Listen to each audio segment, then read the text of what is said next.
Guys, welcome back to the horror animation. और जैसा कि मैंने आपको कहा था कि इस बार हम करने वाले हैं जेफ द किलर पार्ट 1 शुरू होने वाला है।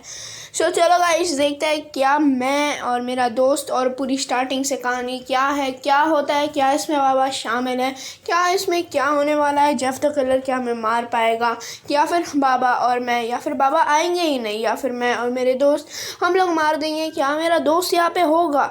ये सब कुछ देखने वाला है हम इसी पार्ट में। तो चलो शुरू हो जाते हैं।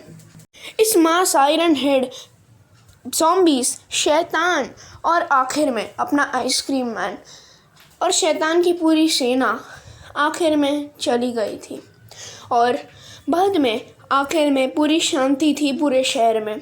मुझे, बाबा और मेरे भाई को, यानी हाँ वही मेरा भाई जो मेरा दोस्त भी था, हम तीनों को अवार्ड मिला था और बाबा के दूसरे 3 भाइयों को भी। आखिर में हम सब मौज मस्ती कर रहे थे और आखिर में हमें बहुत मज़ा भी आया।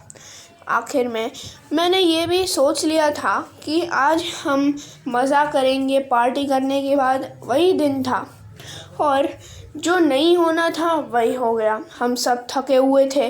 वही दिन पर बाबा ने साइरन हेड को हरा दिया था, लेकिन बाबा के साथ उतनी ज़्यादा शक्ति तो थी नहीं कि वो खुद वही दिन किसी और के साथ लड़ पाए, और जो नहीं होना था वही हो पाया। हमारे पार्टी के वक्त वहाँ से पूरा म्यूज़िक ही चला गया।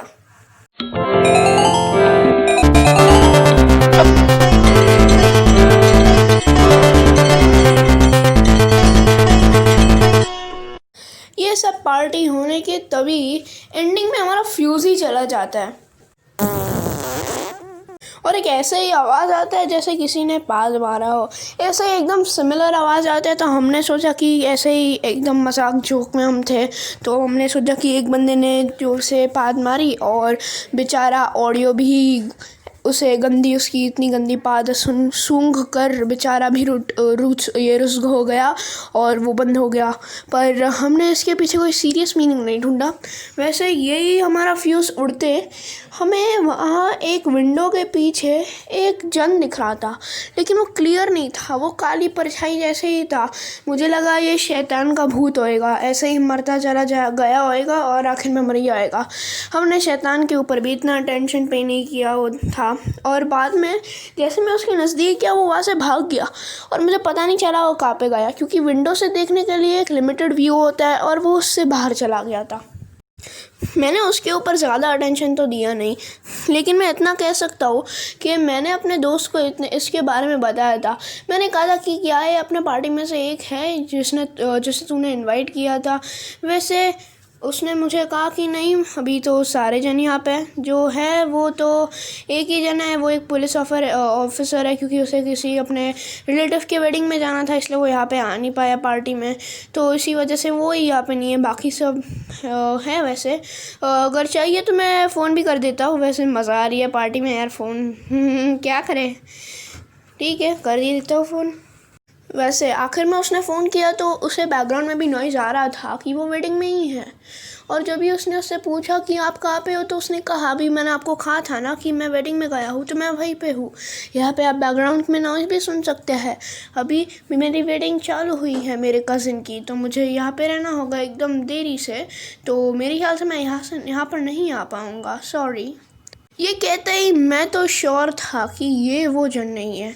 अभी एक सस्पेंस मेरे मन के अंदर क्रिएट हुआ कि क्या है। मैं बाबा को कह नहीं सकता था, वो पूरे थके हुए थे, और ऊपर से अगर मैं नहीं भी कह देता तो मुझे भी खुद नहीं पता क्या हो सकता था, क्योंकि अगर मैंने नहीं कहा तो पता नहीं हमारे साथ अगर वो कोई दूसरा निकला तो हमारे साथ कुछ भी हो सकता है। आखिर में वही था, मैंने उसे इग्नोर कर दिया था और आखिर में पूरी लाइट्स भी चली गई। एक के बाद एक सब कुछ होते गया। बाद में हम सभी को डाउट होने लगा कि ये हो क्या रहा है, ये पागलपंती हो रही है।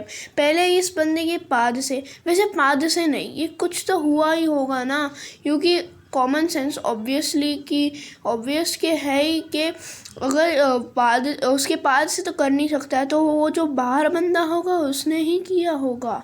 जी हाँ, ये बहुत बड़ा डाउट था। अभी मुझे समझ में आया कि क्या हो रहा था।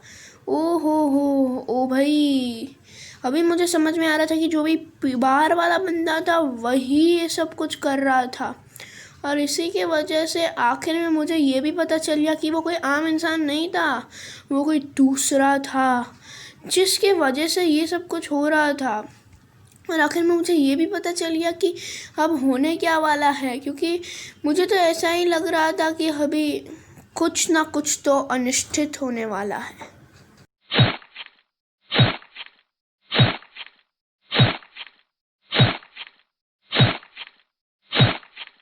ये आवाज़ तो बैकग्राउंड में थी और ये इतनी कम आ रही थी कि मानो वो एक मेडिटेशन वाला बंदा ही कर सकता है, जो मेरे बाबा है और मैं और उनके दूसरे 3 भाई और वो मेरा भाई, हम लोग ये जो ये सुन सकते हैं।